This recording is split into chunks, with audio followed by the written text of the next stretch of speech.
So these names today, if you haven't heard them, I invite you to look them up. Some are recent and some are old.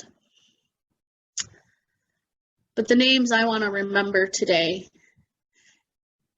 I am taking a stand against oppression and the systems of our time for these people and many others.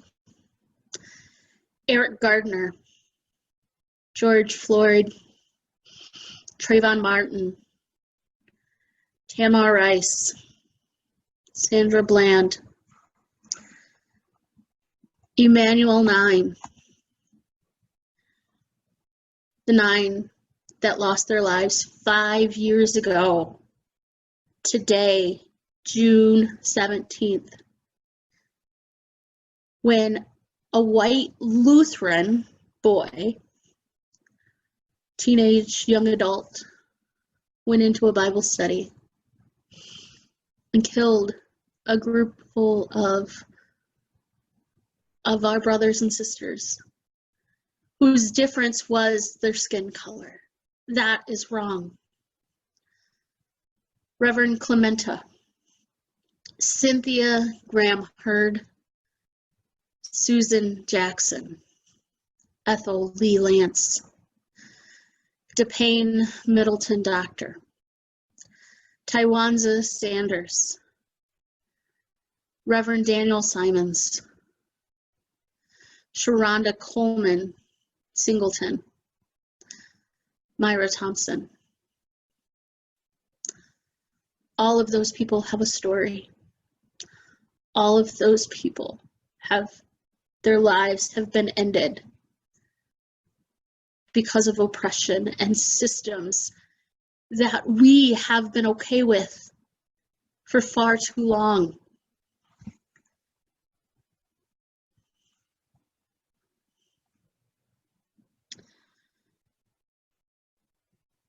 I hope that this made you uncomfortable, because I'm uncomfortable saying it. I'm uncomfortable with what we are allowing our society to be.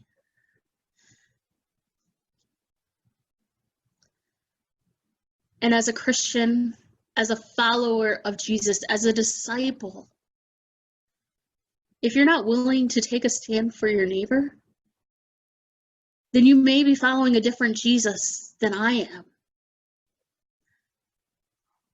This is not easy. And it's hard work. And it makes us feel uncomfortable. And it probably makes us angry. Because the way you and I are okay with what's happening to my neighbor, our neighbors, is wrong. And we have to take a stand. And even if it didn't say in our Constitution, of the ELCA Constitution, that every ordained minister shall speak publicly to the world in solidarity with the poor and oppressed, calling for justice and proclaiming God's love for the world, even if that wasn't in the Constitution, I would be taking a stand with my neighbor. And I am going to do what I can to create ways that we can take a stand as a congregation, as a community, speaking out about Black Lives Matter, working to dismantle systemic racism and structural racism in a culture of white supremacy and white fragility. I don't completely understand what all of that means. But today, I am making it a point that this is something I am starting to learn about, how I can change who I am. So I'm following what Jesus, my Jesus, is showing me, my leader, has shown me in today's gospel. So we think, how do we do these things? You know, we've been so we've spent time allowing this to happen. So what do we do to help change these things? First, I want you to stop. Don't talk, just listen. If you've heard any of the marches that have happened, a very important part of that is people having their voice heard. And we can say all we want that it's not here, it's not in our community, but it's not, because we don't have neighbors that are different from us. And we're okay with that. We've been okay with that. And when neighbors that are different move in, we don't do a very good job of loving our neighbor and making them feel comfortable and loved and feel like a person that they are, the person created in the image of God. So first, let's stop. Let's listen.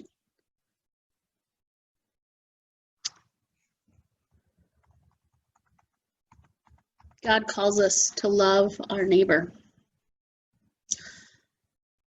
That is the greatest commandment. Love God, love neighbor. The gospel comes down to that. And Jesus loved all those that society says, and the church of the time said, we're not lovable. He stopped. He listened to them and he heard what they had to say. And then he did something. He took action. Sometimes that's as simple as standing with your neighbor. Sometimes it's using your voice to say, we're not okay with this. Racism is not okay. The systems and structures we have are not okay.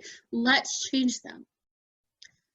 We need to use our privilege, the privilege that we have just because we're white, to support our neighbor and prevent others from causing more harm.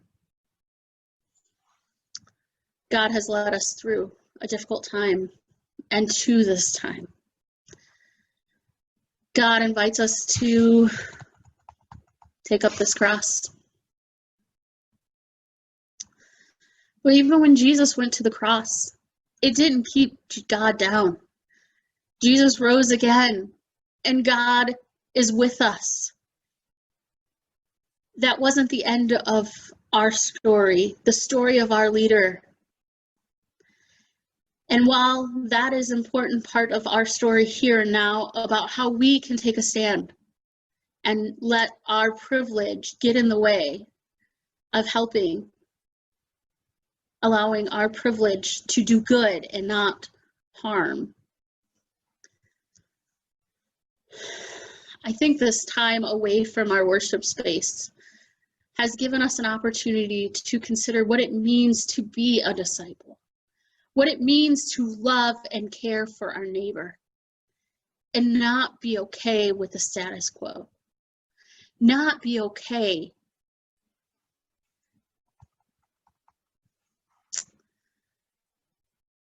with letting others or ourselves harm our neighbor. It's time for us to be a part of the solution and live as our leader has shown us, as Jesus has, being light in this darkness. This work is not always easy. It's some heavy work, but we can carry it with us as we bring light into the darkness of this world. Jesus never said it was going to be easy when he prepared his disciples, but he knows us, he loves us, and he cares for us. And I think through this all, that as a follower, he knows you, he loves you, he cares for you.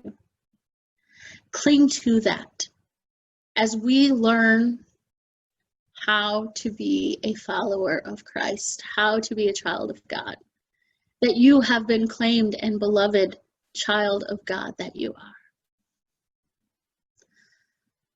So help us. Let's take this opportunity as we are not gathering in our worship space, but to truly look at what it means to be a disciple, a follower, someone to take action for things that are not right, structures that are in place. So I pray this day that you and I can find a way to not be okay with what is going on around us, to let that push us to love our neighbor more.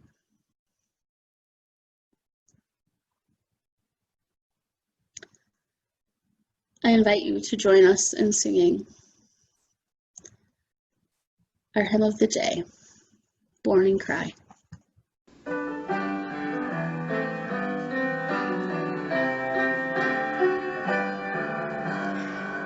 I was there to hear your mourning cry. I'll be there when you are old. I rejoiced the day you were baptized to see your life unfold. I was there when you were but a child, with a faith to suit you well. In a blaze of light you wandered off to find where demons dwell. When you heard the wonder of the word, I was there to cheer you on. You were raised to praise the living Lord, to whom you now belong. If you find someone to share your time, and you join your hearts as one, I'll be there to make your verses rhyme from dusk till rising sun. In the middle ages of your life, not too old, no longer young, I'll be there to guide you through the night, complete what I've begun. When the evening gently closes in, and you shut your weary eyes, I'll be there as I have always been, with just one more surprise. I was there to hear your mourning cry. I'll be there when you are old. I rejoiced the day you were baptized to see your life unfold.